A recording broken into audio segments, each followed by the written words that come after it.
ଜଗନ୍ନାଥଙ୍କର ଅତି ପ୍ରିୟ ଭୋଗ ବିରି ଆଉ ଚାଉଳରେ ତିଆରି ପୋଡ଼ପିଠା। ମାଉସୀ ମା ଘରେ 9 ଦିନ ପର୍ଯ୍ୟନ୍ତ ରହିଲା ପରେ ଠାକୁରେ ପୋଡ଼ପିଠା ଖାଇ ଶ୍ରୀମନ୍ଦିରକୁ ଫେରନ୍ତି। ତାହେଲେ ଚାଲନ୍ତୁ ଆଜି ଆମେ ବନେଇବା ଶ୍ରୀଜୀଉଙ୍କର ପ୍ରିୟ ପୋଡ଼ପିଠା।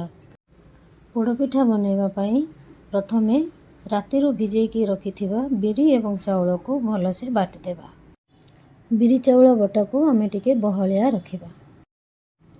ଏବେ ସେଥିରେ ଲୁଣ, ନଡ଼ିଆ ଖଣ୍ଡ, ଗୁଡ଼, କାଜୁ, କିସମିସ ଏବଂ କିଛି ଘିଅ ପକାଇ ମିକ୍ସ କରିଦେବା।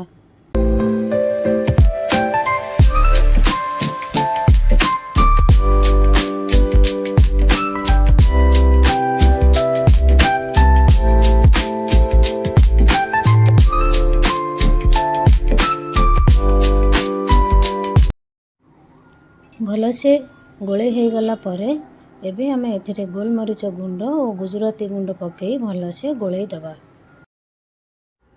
ଏବେ ଗୋଟେ ବଡ଼ ଡିସ୍ ନେବା। ଗୋଟେ କଦଳୀ ପତ୍ରରେ କିଛି ଘିଅ ଲଗାଇ ସେ ଡିସ୍ ଭିତରେ ରଖିବା। ତାପରେ ବିରି ଚାଉଳରେ ବନେଇଥିବା ବ୍ୟାଟରକୁ ସେ ଡିସ୍ ଭିତରେ ଭଲସେ ଢାଳିବା।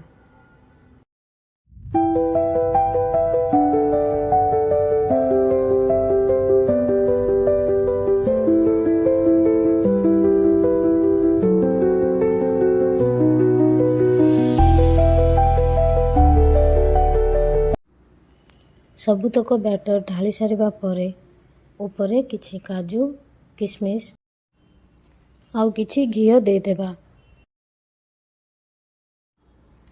ଏବେ ଏହାର ଢାଙ୍କୁଣୀ ଦେଇ ଗ୍ୟାସରେ ଲୋ ଫ୍ଲେମ୍ରେ ଅଧଘଣ୍ଟା ପର୍ଯ୍ୟନ୍ତ ବସେଇଦେବା।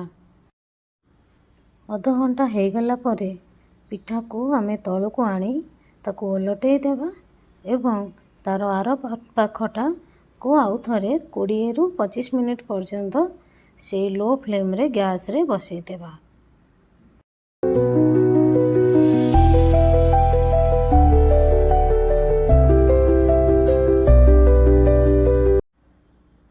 କୋଡ଼ିଏରୁ 25 ମିନିଟ୍ ହେଇଗଲା ପରେ ଆମେ ଆଉ ଥରେ ଯାଇ ଚେକ୍ କରିବା। ପିଠାଟି ହେଇଯାଇଥିବ। ଏବେ ଆମେ ତାକୁ ତଳକୁ ନେଇ ଆସିବା ଓ ତାକୁ ଡିସ୍ ଭିତରୁ ବାହାର କରି ଥଣ୍ଡା ହେବା ପାଇଁ ଛାଡ଼ିଦେବା।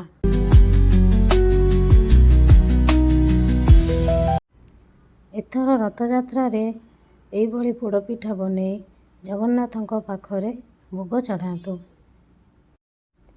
ଆଉ ଆପଣମାନେ ବି ପୋଡ଼ପିଠାର ମଜା ନିଅନ୍ତୁ। ରହୁଛି, ନମସ୍କାର। ଜୟ ଜଗନ୍ନାଥ।